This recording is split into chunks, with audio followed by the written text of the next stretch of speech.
Tome assento, por favor. Abra sua Bíblia em Colossenses, capítulo 1.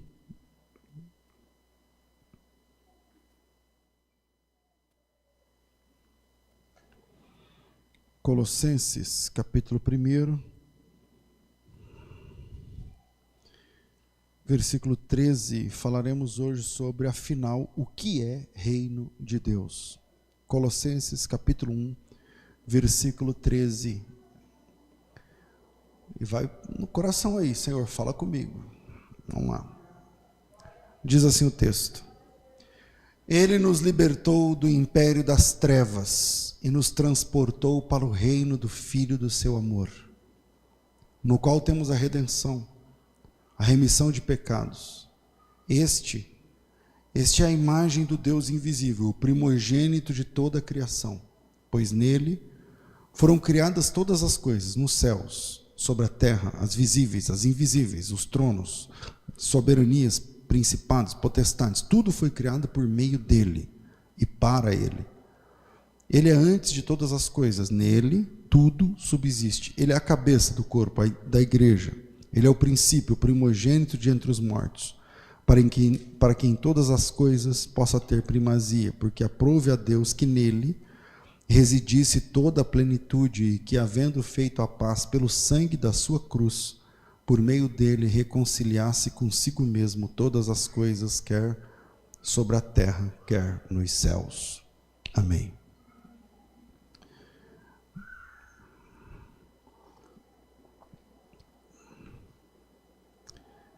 Desculpa introduzir o sermão como eu vou introduzir agora, mas eu sempre, vocês sabem, eu não nasci na igreja e eu sempre achei igreja um negócio muito chato.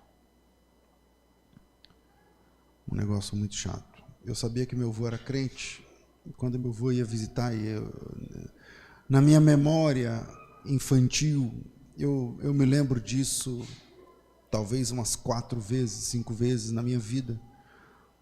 Então, meus avós vinham para minha casa, viajavam do São Paulo até o Mato Grosso do Sul, onde eu morava, e lá eu sabia que meu pai tinha que levá-los na igreja, e a gente não gostava, então a gente não gostava de igreja em casa, ninguém gostava de igreja, de crente, de nada disso, e eu sempre achei um negócio, tipo um atraso de vida, um negócio, igreja é uma coisa muito chata.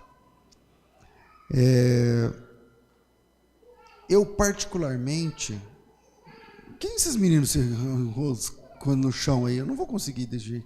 De quem que são esses meninos? Cada um pega o seu.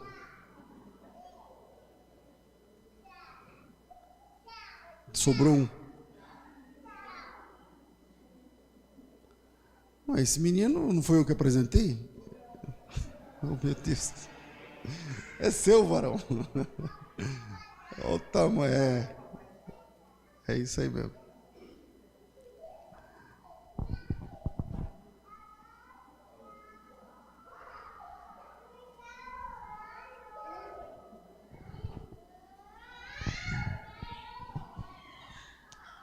Então, sempre achei a igreja um negócio muito chato. Particularmente, eu me apaixonei pelo Evangelho há quase 30 anos atrás, mas conservo ainda alguma coisa de achar que tem muita coisa chata na igreja. Eu vou tentar explicar melhor. Olha só, para quem é do mundo, para quem não serve a Jesus, igreja é uma coisa muito entediante. Minha mãe não gostava que a gente era do baixo espiritismo, vou falar de um jeito bem, porque hoje em dia, dependendo do que você fala, né? Minha mãe não gostava que a gente era do baixo espiritismo. Então ela tentava levar a gente à igreja católica. Aí a gente ia na igreja católica. Você sabe que a missa tem 1 hora. Um padre bom mesmo, ele faz a missa em 50 minutos. E aí, eu ia para a igreja, a católica, e a hora não passava, cara. Você senta lá e o padre ficava, e daqui a pouco vinha uma velha que cantava, e daqui a pouco não sei o quê. Tinha umas partes que você tinha que falar junto, e eu nunca sabia a parte. Então, fica lá, daqui a pouco tinha que falar, Deus está no meio de nós. O Deus está no meio de nós, tinha que ser todo mundo. Eu não pegava a manha, o negócio. Nossa, era muito ruim. Eu não gostava, nunca gostei. E de igreja, de crente, de católico, de nada. E aí, pensando essa semana, hoje, essa manhã, eu cheguei a um ponto, né, uma conclusão, que é o seguinte: para quem não serve a Deus, a igreja é uma coisa muito entediante. Se tem alguém aqui, ou que caiu nesse vídeo, que está aqui na igreja, porque seu pai trouxe, porque, sei lá, alguém te alugou e trouxe e tal, e que você não ama a Deus, você não serve a Jesus, cara, isso aqui já está chato pra caramba. Isso aqui que eu estou falando já está chato. Tudo está chato. Os louvores, é tudo muito... Para quem não ama a Deus, para quem não serve a Deus, a igreja é uma coisa entediante, chata, é invasiva, é autoritária, a igreja é preconceituosa, a igreja é cheia de tabus, dentro dela tem gente que não se entende em vários assuntos, ou os dois são do mesmo nicho, por assim dizer, mas um fala que é A, outro fala que é B, e você fica de fora olhando, mas vocês não são crentes? Não é tudo da mesma laia, vocês, por que vocês não se entendem? Porque, então, para quem está fora, a igreja é uma coisa assim que não dá. E essa é a visão que o mundo tem da gente. Hoje eu falo de dentro da igreja. Essa é a visão que o mundo tem da gente. Hoje eu sou apaixonado pelo reino de Deus, trabalho de graça para o reino de Deus, por amor e tal, mas essa é a visão que as pessoas têm da gente. E eles não estão errados, porque a gente é chato mesmo, entendeu? Porque isso é o que eles conseguem enxergar da gente com as ferramentas que eles têm. Por exemplo, hoje as pessoas querem evangelizar, especialmente as igrejas mais descoladas, churches, que eles acham que se eu colocar o nome em inglês, né, o cara do mundo, ele passa lá na porta, aí ele vê igreja, aí ele passa, aqui é uma igreja, aí ele passa em outra, church, aí ele acha que eu acho que o pessoal pensa e fala assim, church, então deve ser legal, né? Deve ser um negócio. Então as pessoas, veja, a ideia é boa, entende? Mas elas querem evangelizar o mundo transformando a igreja num ambiente mais legal, porque é chato. Então, para quem não é crente, entenda o que eu estou falando, para quem não é crente, igreja é um negócio muito chato. Então, o que o pessoal faz? Não vamos parecer chato assim pro cara que é do mundo. Então vamos fazer descolado. A gente pinta de outra cor, o culto tem tanto tempo, os louvores são de tal jeito, os instrumentos vão ser tal coisa, a gente dança um pouco no meio, a gente põe um pessoal fazendo uma ação no farol, porque eles querem, a ideia é boa, eles querem transformar a igreja num ambiente mais legal, para dar a impressão de que a igreja não é um lugar chato, entendeu? Mas para quem não é crente, igreja é chato, é esse o ponto. Isso não muda a questão. Você pode ter um ambiente mais transado, mais cheio mais luzes, mais não sei o que e tal, mas por mais que as igrejas mais descoladas tentem suavizar a impressão a impressão que as pessoas têm de igreja, a igreja continua sendo, porque lá tem um pastor pregando, tem um pessoal cantando, tem um pessoal não sei o quê, e aí essas estratégias são pessoas querendo convencer as pessoas do mundo que nós somos legais, entendeu? Só que nós não somos, porque tem coisas que a gente não negocia, entendeu? Então, no fundo, a gente não é legal para o mundo, porque o mundo chega aqui cheio da, como diz o Raça Negra, cheio de mania, e aí você fala assim, então, não pode. Aí você fala assim, mas aqui não é a igreja church? Então, mas isso aí é para ganhar o cliente, entendeu? Mas, na verdade, essas coisas a gente não negocia. Aí o cara fala, então não estou entendendo, então eu não posso encher a cara, não posso ser viciado, não posso ter 2 mulheres, não posso ter 2 maridos, não posso ter não sei o quê, então é uma igreja normal. Aí no fundo, lá no fundo é uma igreja normal, que é uma coisa chata para quem é do mundo. O que eu estou tentando mostrar é que as técnicas de evangelismo, por mais bem intencionadas que sejam, ela está falando, é assim, é Deus, através dos seus filhos, convencendo, pregando, mostrando para pessoas cegas uma verdade que elas não têm possibilidade nenhuma de entender, ou de ouvir, ou de ler, ou de enxergar. E aí as pessoas querem evangelizar, convencendo os perdidos que igreja é um lugar legal, e que crente são caras legais. Só que isso não funciona. Não funciona. É como se você tentasse pescar. Vamos pensar na pescaria literal. Você pega um bote, coloca na água, vai para um lugar onde você acha que tem bastante peixe, põe a vara lá, puxa o peixe. Aí você segura o peixe assim, olhando a cara do peixe, e você fala assim para o peixe, ó, tá me vendo? Aí o peixe fala, tô. Então, é o seguinte, bicho, eu vou te apresentar esse barco. E esse barco é mais legal do que o mar onde você vive. Aí o peixe vai falar, quê? Não, eu quero convencer você de que o barco é mais legal do que o mar. Algum peixe vai cair nessa? Você pode falar assim, esse barco tem teto, esse barco tem cama, esse barco tem churrasqueira, esse barco tem ar-condicionado, esse barco tem pia, esse barco tem chuveiro, esse barco tem não sei o que lá, cabo, internet de última geração, não sei o que lá. Então, olha o barco que nós fizemos. O barco é muito mais confortável, o barco é muito mais legal que a água. E aí o peixe vai aceitar? Não. Então as pessoas querem convencer o mundano que igreja é mais legal que o mundo, que a igreja é um ambiente mais interessante que o mundo onde eles estão. Só que com as ferramentas que o perdido tem, ele não consegue ver isso. Ele não consegue enxergar isso. Então voltamos ao ponto. É um lugar muito chato. Não adianta você... É como se você estivesse tentando pescar, convencendo os peixes que o barco é melhor que o mar, e isso não vai funcionar. Os peixes não vão entender. E se entenderem, não vão aceitar. E se aceitarem, não vão conseguir vir para o barco. E se vierem para o barco, vão morrer. Aliás, só existe um jeito de estar no barco do reino de Deus. Morrendo. Essa é a ideia.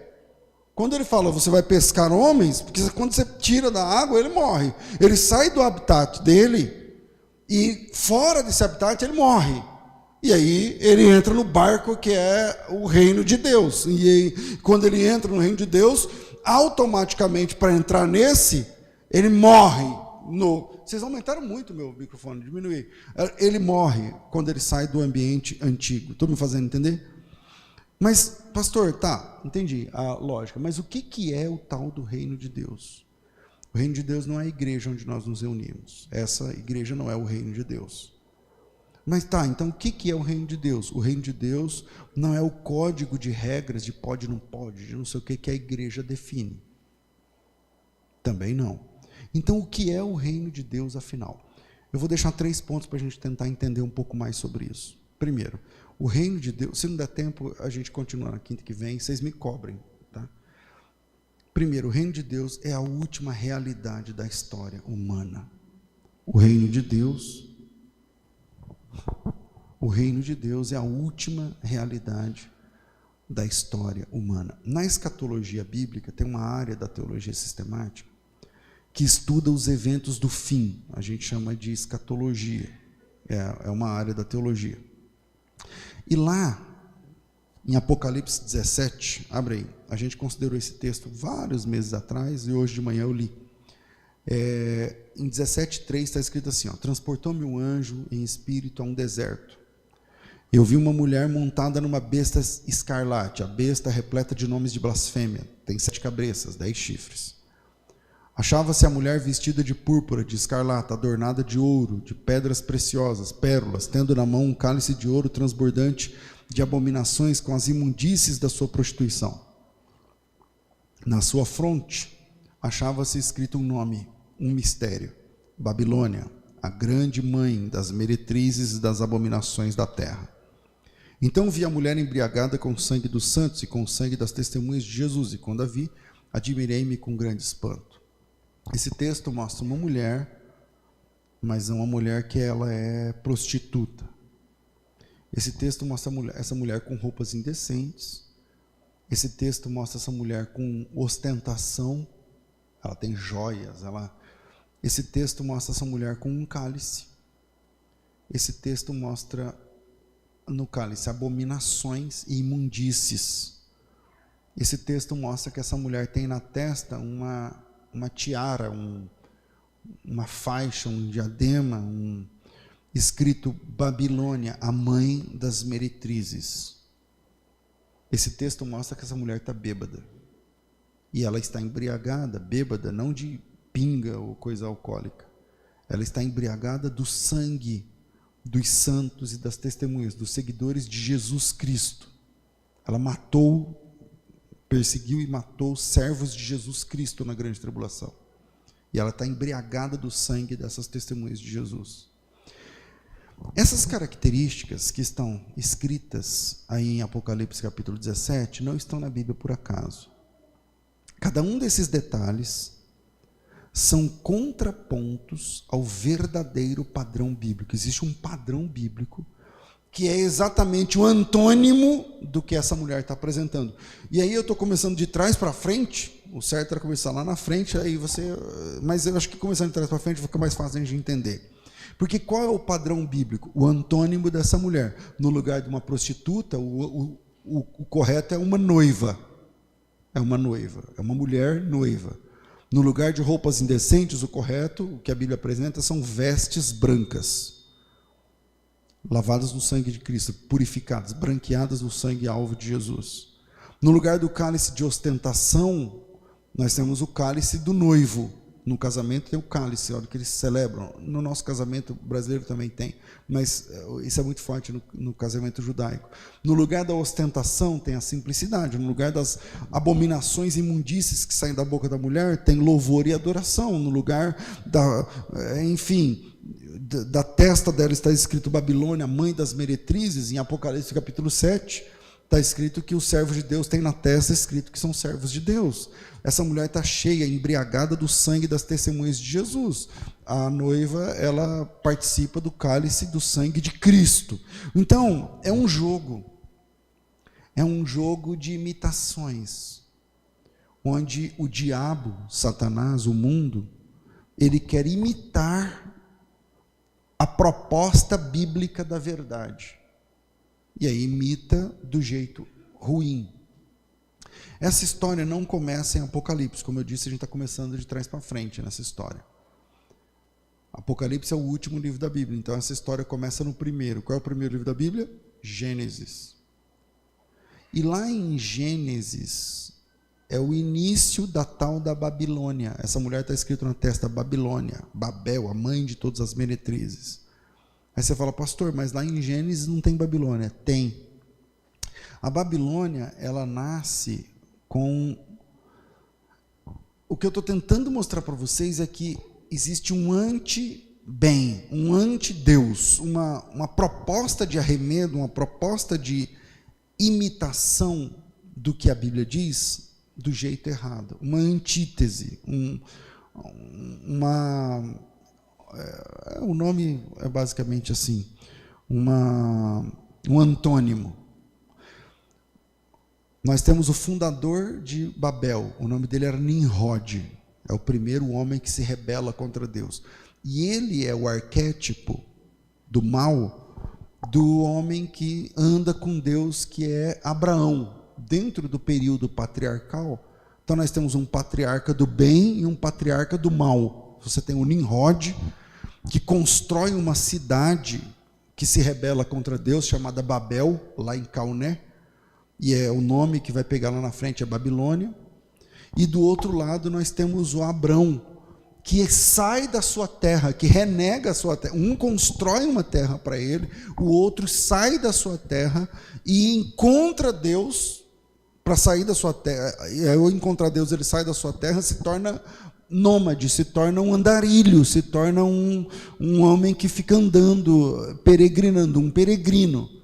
Do outro lado, você tem o Nimrod, que era peregrino e constrói, edifica um lugar contra Deus. Ali é a primeira grande rebelião do homem contra Deus no pós-dilúvio, porque ali eles constroem a torre de Babel. Babel, que é Babilônia. Babel, que vai ser lá na frente, Babilônia. Então veja bem, Babilônia é Babel. Babel é edificada por Nimrod. Nimrod é o primeiro grande líder numa rebelião organizada contra Deus. Isso tudo está no primeiro livro da Bíblia, no Gênesis. Eles constroem uma torre. Essa torre eles querem chegar no céu, se contrapor, se levantar contra Deus. Aí, passam-se séculos e séculos e séculos. O plano foi frustrado, vocês conhecem a história.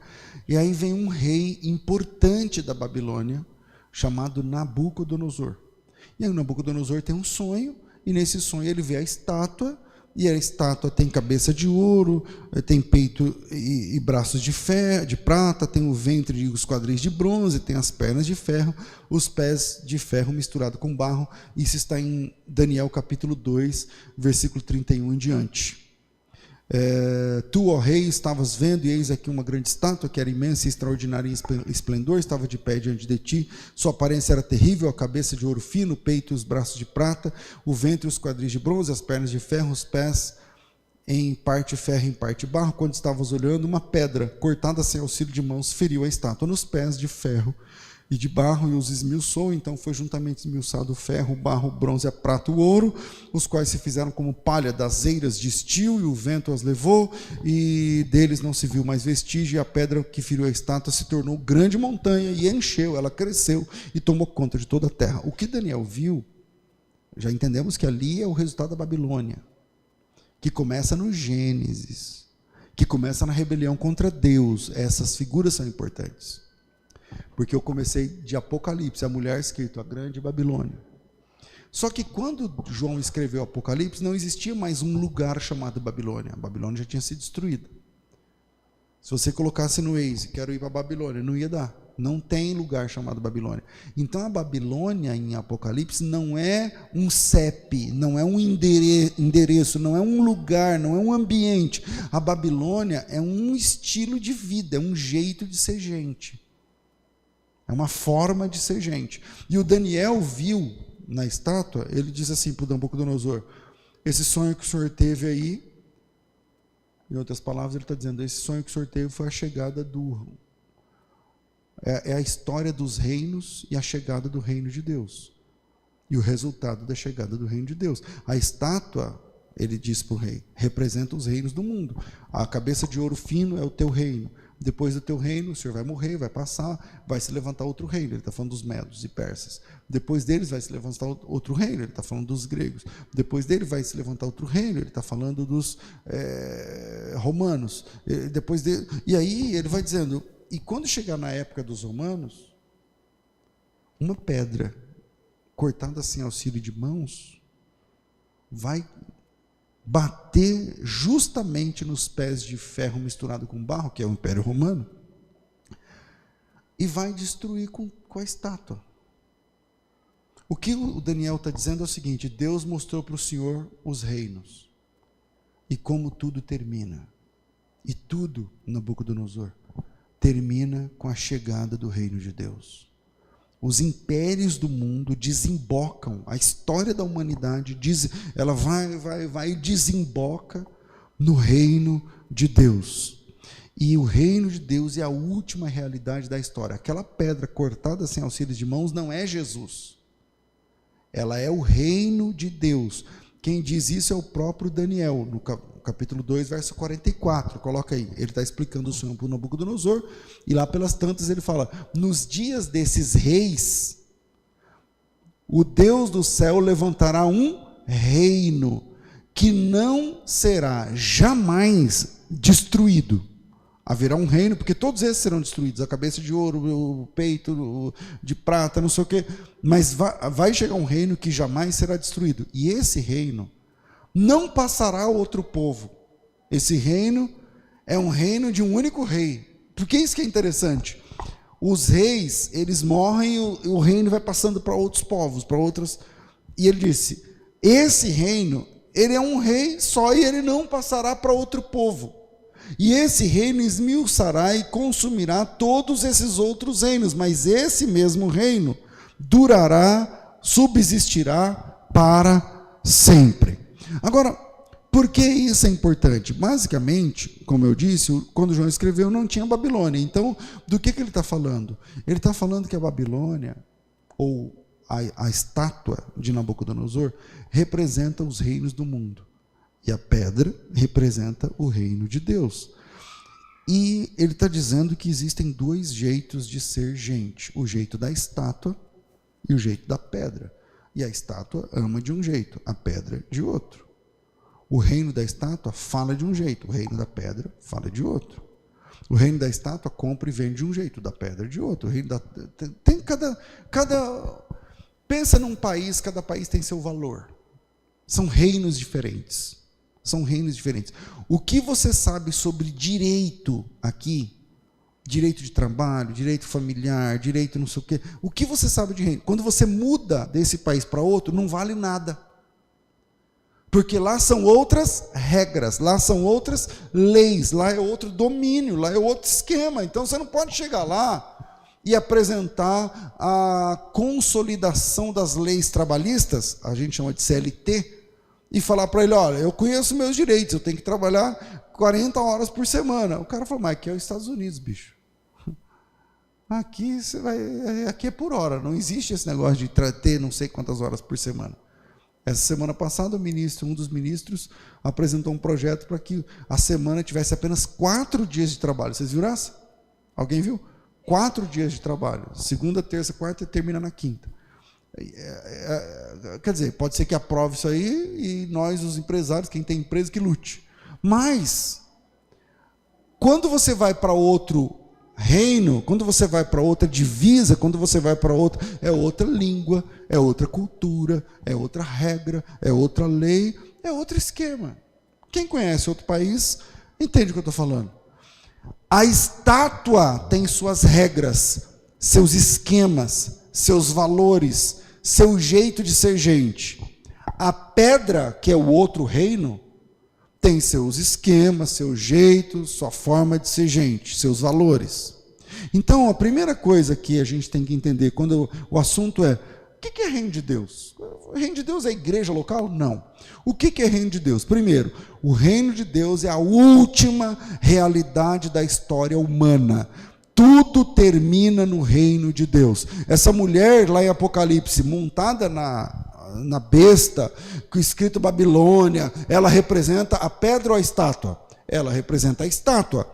E ela vai se dar mal no próximo capítulo, vai acabar, porque o Daniel já tinha visto como tudo ia terminar. No capítulo 19, chega Jesus Cristo.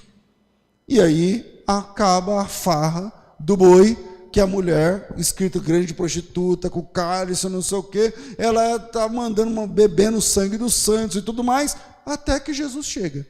Quando Jesus chega, acaba.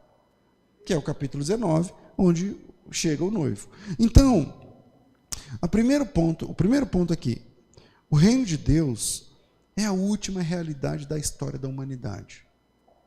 Tudo termina, tudo desemboca no reino de Deus.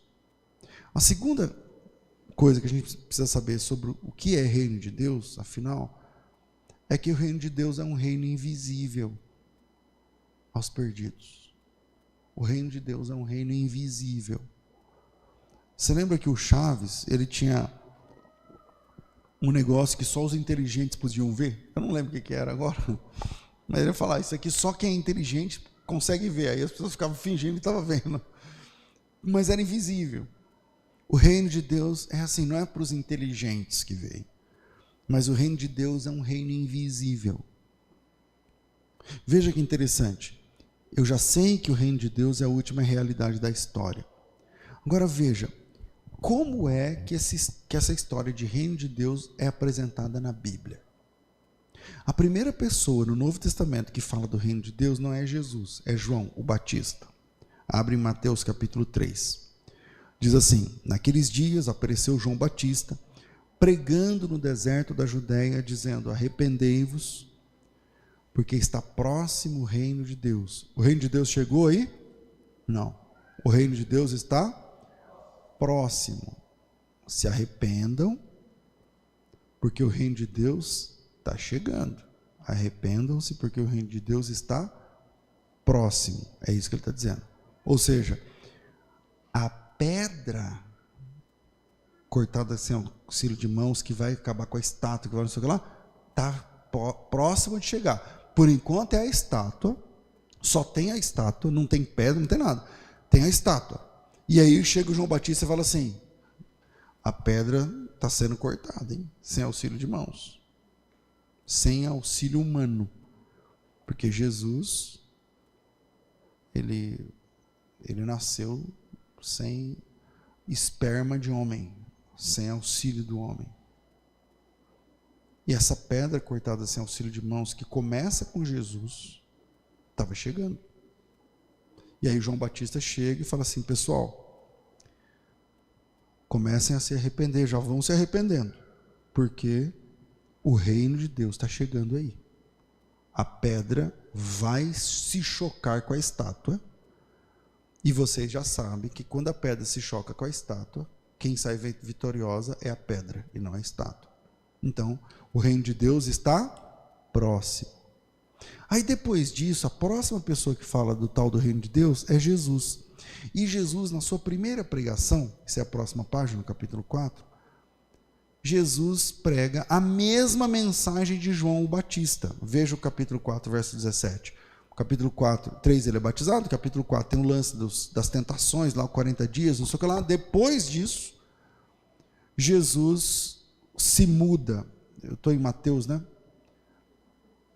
Quando os anjos vêm e servem Jesus, entra a mudança de Jesus de Nazaré, parece que para Cafarnaum, está aí na sequência do texto, para cumprir um texto de Isaías. E na sequência, começa a pregação de Jesus. E quando Jesus prega, a primeira pregação de Jesus, ele copia a pregação do João Batista, exatamente. Ipsis literis. 4,17. Daí por diante, começou Jesus a pregar dizendo: arrependei-vos porque está próximo o reino de Deus. A gente já sabia que a pedra cortada sem auxílio de mãos não é Jesus, ela vem com Jesus, mas a pedra é um reino. A pedra é o reino de Deus. Jesus chegou e falou: o reino de Deus está chegando, o reino de Deus está próximo. E olha que interessante, muitas vezes, se você pegar a sua concordância e colocar reino de Deus e começar em Mateus, você vai ter muitas coisas, a maioria delas falada por Jesus, e sempre ele falando: está chegando, o reino de Deus é isso, o reino de Deus é assim, o reino de Deus é assado, e ele fala de uma coisa que está próxima de acontecer. Só que esse negócio do reino de Deus falado por Jesus é uma coisa invisível. Pastor, mas a pedra não é invisível. Então, o que vai acontecer não é invisível, mas o próprio reino em si, ele não é visto a olho nu. Jesus sempre pregou que o reino de Deus era algo que estava chegando. Veja a próxima página, capítulo 6, Mateus 6, quando Jesus vai ensinar a gente a orar, ele fala assim: portanto, vós orareis assim, acho que é 9, né? 6, 9, né? A oração do Pai Nosso. Vós orareis assim: Pai nosso que estás no céu, santificado seja o teu nome, venha o teu reino, venha o teu reino, e faça-se a tua vontade. Opa, então eu já sei que o reino de Deus ainda está chegando, e eu sei que o reino de Deus é o ambiente onde a vontade de Deus é feita, onde a vontade de Deus é respeitada. Esse reino, o que ele é na verdade? Então o reino de Deus, se é onde a vontade de Deus é feita, significa que o reino de Deus é o lugar, ou o ambiente, ou o estado o tipo de vida, o estilo de vida, onde não existe mais rebelião entre o homem e Deus. O reino de Deus é o estado onde não existe mais inimizade entre o homem e Deus. Onde começou isso? No Éden. Deus fez o homem, colocou no jardim, falou para cuidar, falou: só tem uma regra, não pode fazer isso. E o homem, você sabe como nós somos, a gente gosta do que é proibido. Aí o homem foi lá e rompeu com Deus. Como o homem rompeu com Deus? Quebrando a única regra. Tinha uma regra. E o homem foi lá e conseguiu quebrar a única regra que tinha. Quando o homem quebrou a única regra que tinha, ele se fez inimigo de Deus. Inimigo de Deus. Quando ele quebrou essa única regra que tinha, ele se rebelou contra Deus. O homem agora é rebelde. E todos que vieram daquele homem rebelde nasceram rebeldes também. Todos nasceram rebeldes. Por isso a Bíblia diz que todos pecaram e destituídos estão da glória de Deus. O que é reino de Deus, pastor? O reino de Deus é onde essa rebelião não é mais o estilo de vida. Reino de Deus, ele é o estado de vida onde não existe rebelião entre o homem e Deus. É quando nós voltamos da rebelião, entendemos o que aconteceu, o Espírito Santo convenceu o nosso coração, e em algum momento da vida você diz assim: Senhor,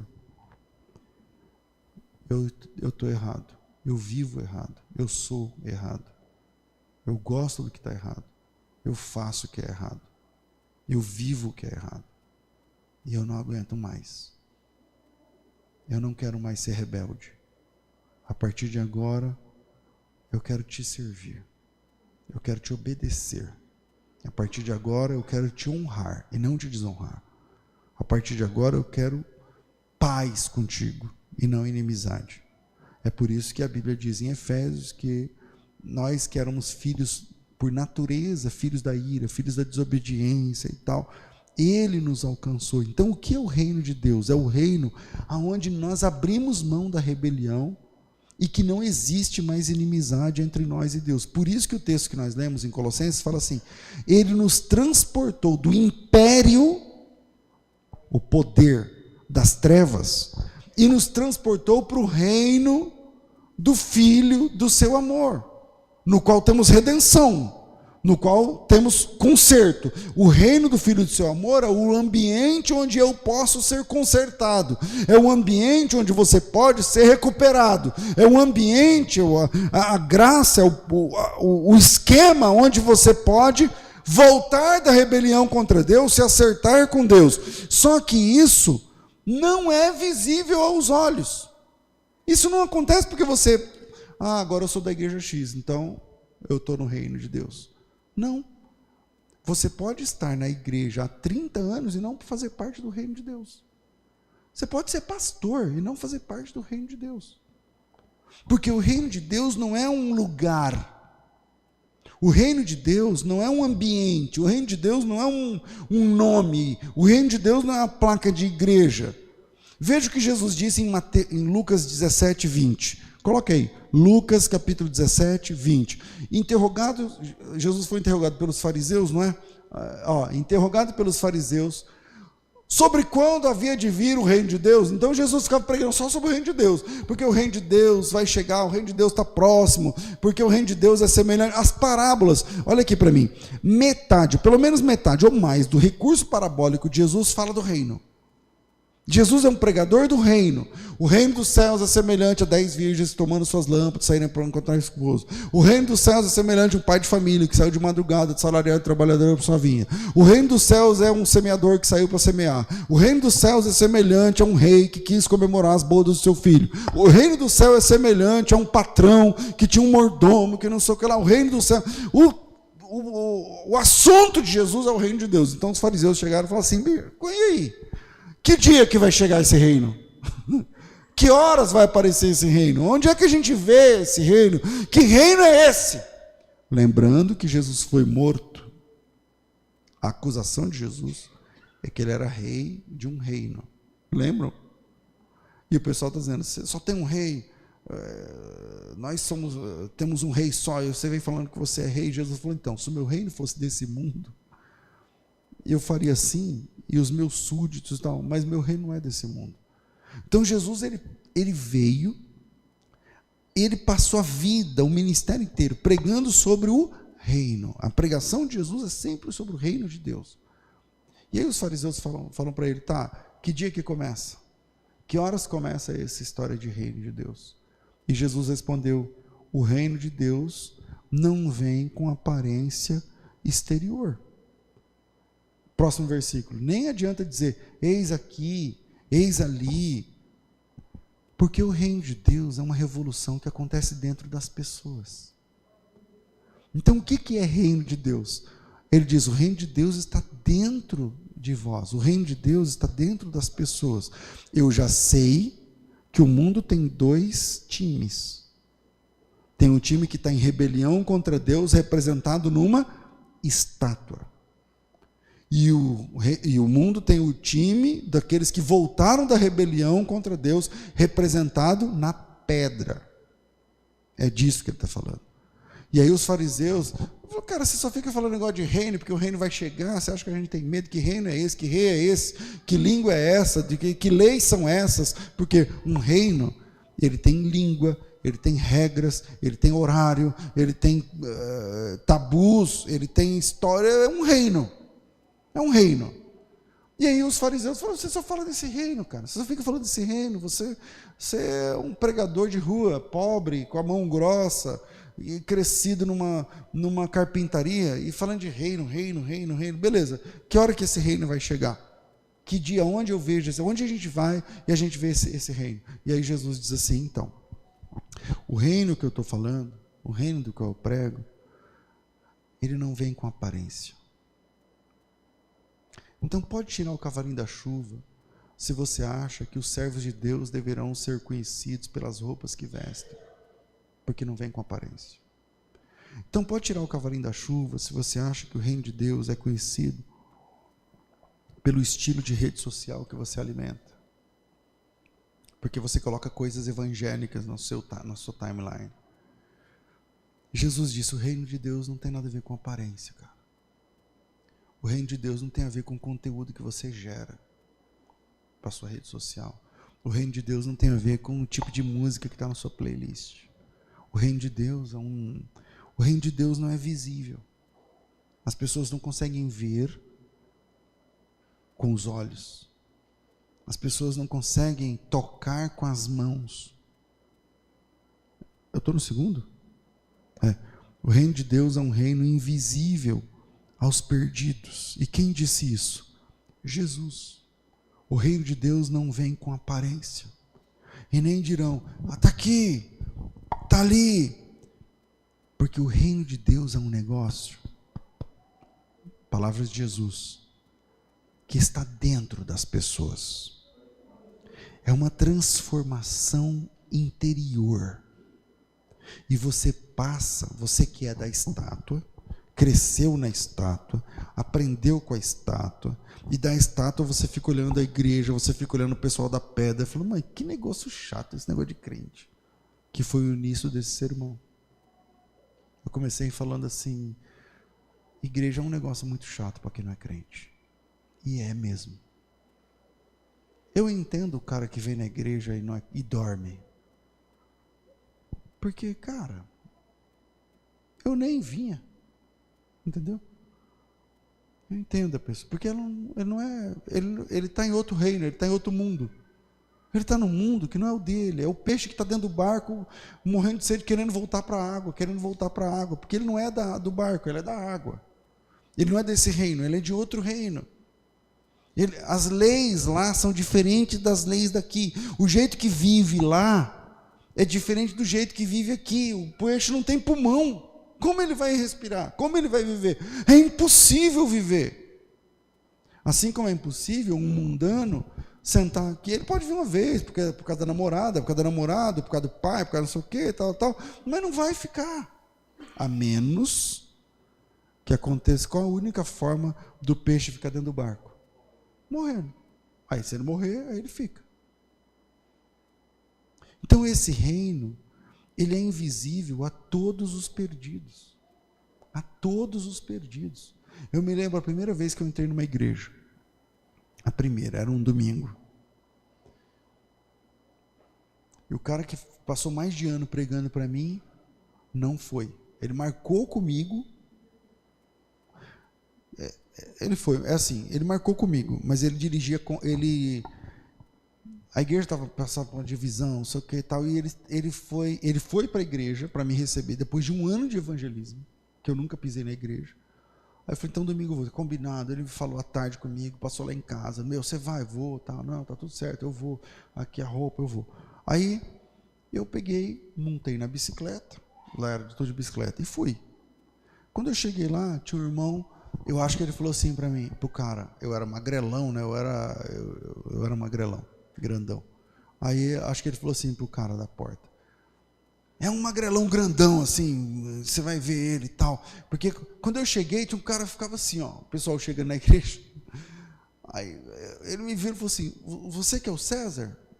Eu olhei e falei, caramba, mano, qual que é desse cara? Eu falei, sou. Ele falou, rapaz, o Dorival pediu para eu te receber. Eu falei, cadê o Dorival? Ele falou, então, na verdade ele foi para a igreja, o pastor designou ele para atender uma congregação que era lá perto.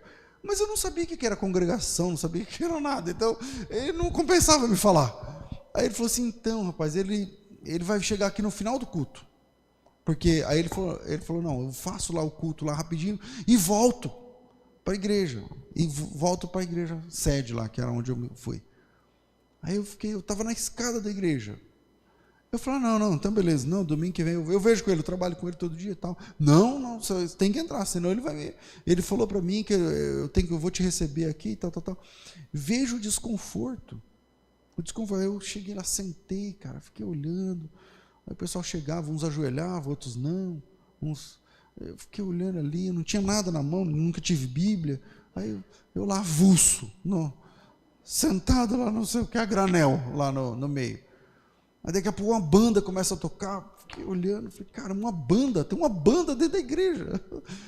Eu nunca tinha ido numa igreja. Eu vi uma banda tocando, com os caras com um prato assim, e batendo e tal. Eu falei, barbaridade, tem uma banda tocando aqui dentro. Eu só via banda no desfile da cidade. E aí eu fiquei olhando, é outro mundo. Você entende que é outro mundo? E esse mundo não é visível aos olhos humanos. O reino de Deus não é visível. Você pode estar falando de Cristo agora, como eu estou fazendo, e tem uma pessoa que está falando, nossa, como eu estou aprendendo sobre o reino de Deus, aleluia, glória a Deus pela vida do meu pastor, não sei o que lá. E tem gente que está cochilando porque não é para ele, você não está entendendo nada, cara. Você não vê a hora de ir embora, não era 9h30 que acabava, não sei o quê, não. E eu super te entendo, cara, porque é um negócio chato pra caramba pra você esse negócio de igreja. Por quê? Porque não é pra você. Não é pra você. É só para quem nasce de novo. Morre e nasce de novo. Quem disse isso? Jesus. Abre em João 3. João 3, Jesus recebe a visita de noite de um fariseu chamado Nicodemos. E quando o fariseu fala, Jesus abre a porta, versículo 1 ou 2, sei lá, aí o fariseu vem cheio da conversa, né? Mestre, sabemos que tu és mestre vindo de Deus, porque ninguém pode fazer os sinais que tu fazes, não sei o que, não sei o que. A primeira coisa que Jesus disse é assim, cara, você precisa nascer de novo. Primeira conversa de Jesus, versículo 3, a isto respondeu Jesus, na verdade, digo, que aquele que não nascer de novo não pode ver o reino. Quem não nasce de novo não consegue ver o reino. As virtudes do reino de Deus. Vou dar um exemplo. Hora do ofertório. A pessoa que não nasceu de novo. Caramba, mano, tem gente que dá 10%, velho. Os caras são malucos. O cara vai dar 300 assim, na moleza. O outro deu um carro, o outro deu não sei o que, você tá maluco e tal. Esse é o cara da estátua. O cara da pedra não dói nada. A gente quer dar muito mais. Eu tenho certeza que tem gente que na hora do ofertório, eu sei porque eu sou assim, Senhor, hoje eu estou dando 200, 100, sei lá, mas o Senhor sabe meu coração. Eu quero dar muito, eu quero investir na tua obra, meu desejo é ver. Cara, nada que a gente conquista no mundo secular tem o mesmo nível de desejo do que o que a gente investe no reino de Deus. Por quê? Porque é outro reino. Jesus disse assim, deixa aí nesse texto, Em verdade vos digo, se alguém não nascer de novo, não pode ver o reino de Deus. Aí o Nicodemos, o doutor da lei, fala assim, mas como pode um homem nascer e ser velho? Pode porventura... Ele não entende. Então, o Nicodemos, ele não está vendo o reino de Deus. Ele está vendo o homem que veio trazer o reino de Deus. Mas ele está enxergando o reino de Deus? Não, aqui não. Vou dar outro exemplo, eu já vou encerrar no segundo ponto. Paulo, quem lembra de onde Paulo saiu, o nome da cidade, para perseguir os cristãos, e ele viaja até Damasco? Ele sai de uma cidade e vai até Damasco, onde se converte. Que cidade é essa? Começa com G e termina com Jerusalém. Que cidade que é a igreja? Ah, vocês são terríveis, vocês são muito bons. Ele sai de Jerusalém. E lá em Jerusalém, no capítulo 8, o Estevão morreu, apedrejado. E as vestes foram depositadas aos pés de Paulo. Quer dizer, Paulo é o autor intelectual daquela morte. E o capítulo 8, isso é o capítulo 7, no capítulo 8 fala que Paulo respirava ameaças e morte contra os cristãos. E dirigiu-se ao principal, lá na sede, lá em Jerusalém, lá no templo, e conseguiu cartas, documentos, carimbos, licenças e tal, para sair perseguindo judeus até fora do país. Porque Damasco é a capital da Síria, Síria é outro país, no norte. Ele sai de Jerusalém, no meio do caminho, ele tem um encontro com Cristo. Aí ele se encontra com Cristo, ele fica cego 3 dias, aí ele volta a enxergar. Quando ele volta a enxergar, o Barnabé pega o Paulo e leva ele para qual cidade? Jerusalém. E fala para ele, vamos lá. Você vai conhecer a igreja agora. Agora olha que interessante. Ele sai daquela cidade odiando a igreja.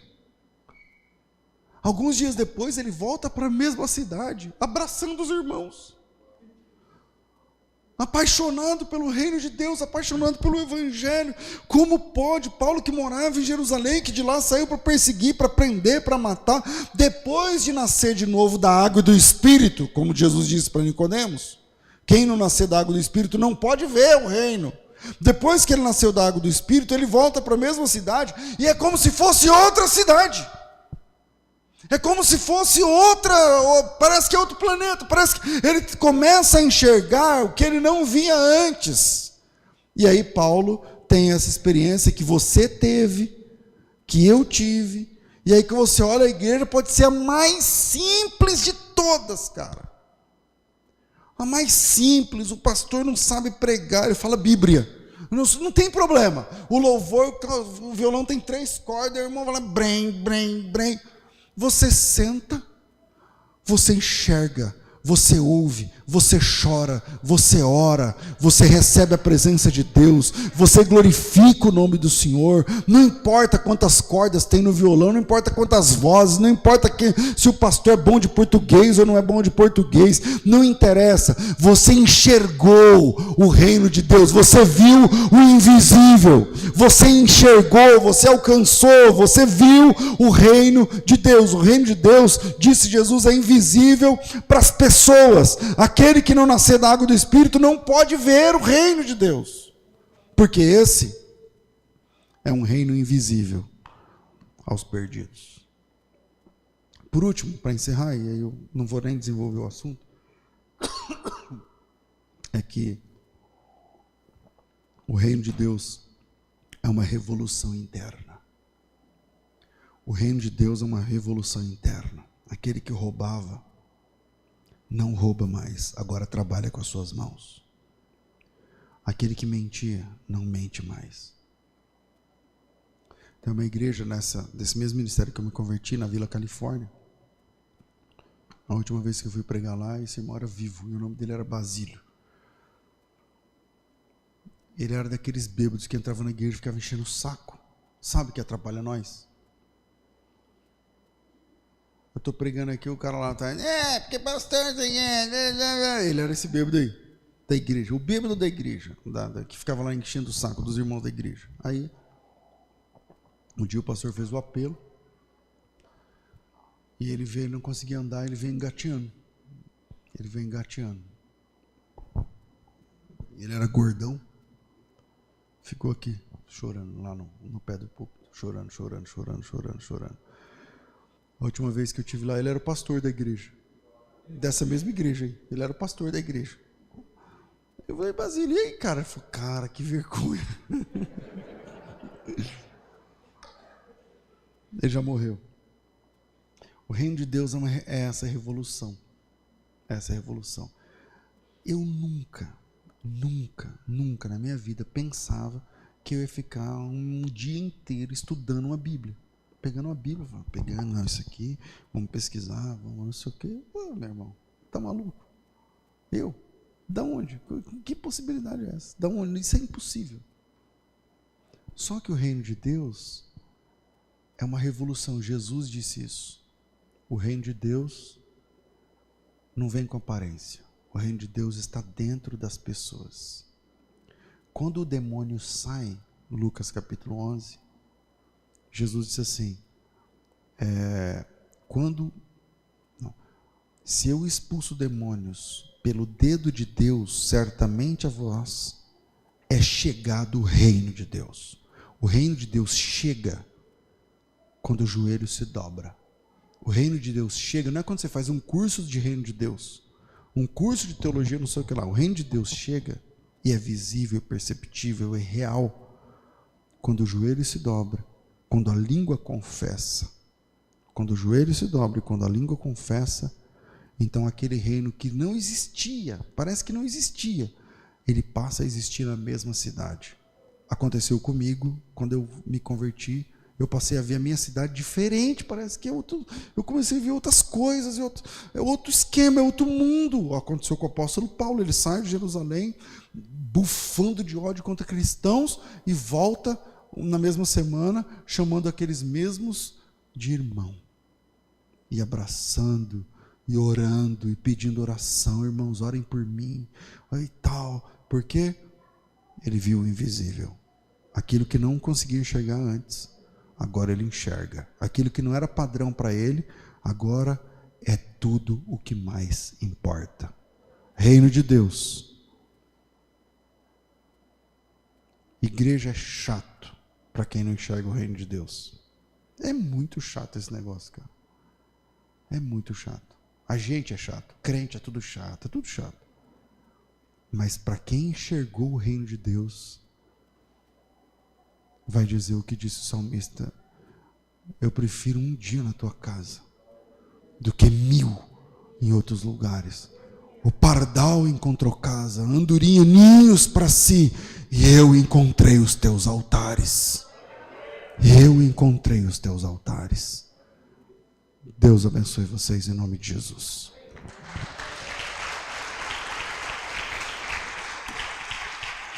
Vamos ficar de pé, minha gente, rapidinho. Eu passei 10 minutos, mas não consegui pregar o último ponto do jeito que eu queria, mas pelo menos não precisa pregar de novo na semana que vem. Curva sua cabeça e vamos ao Senhor em oração. Pai bondoso e justo, soberano, fiel, grande, amoroso, glorioso. O Senhor é terrível nas suas obras. Como é bom te servir, Senhor. Aleluia.